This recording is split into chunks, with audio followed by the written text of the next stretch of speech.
అందరికీ హాయ్ అండి. Mango season వచ్చేసింది కదా. సో ఇవాళ సింపుల్గా మామిడికాయ పులిహోర మేము ఎలా చేసుకుంటున్నామో చూపించబోతున్నాను.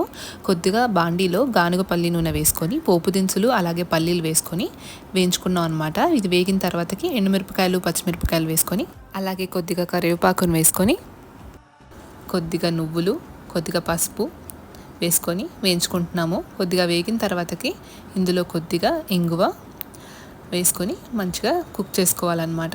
ఇది అయిన తర్వాత మనం గ్రేట్ చేసి పెట్టుకున్న మ్యాంగోని వేసేసుకుంటున్నాము. ఇది కొద్దిగా కుక్ చేసుకోగానే సాల్ట్ వేసేసుకొని స్టవ్ ఆఫ్ చేసేసుకోవడం అండి. ముందుగా కుక్ చేసి పెట్టుకున్న చల్లారి పెట్టుకున్న రైస్లో ఇది కొద్దిగా పోపు చల్లారిన తర్వాత వేసుకొని కలిపేసుకున్నారంటే అంతే అండి. ఎంతో టేస్టీ అండ్ ఈజీ మామిడికాయ పులిహోర రెడీ అయిపోతుందన్నమాట. రెసిపీ కనుక నచ్చినట్టయితే like, share and subscribe to our channel అమ్మ వంటరుచులు. Thank you.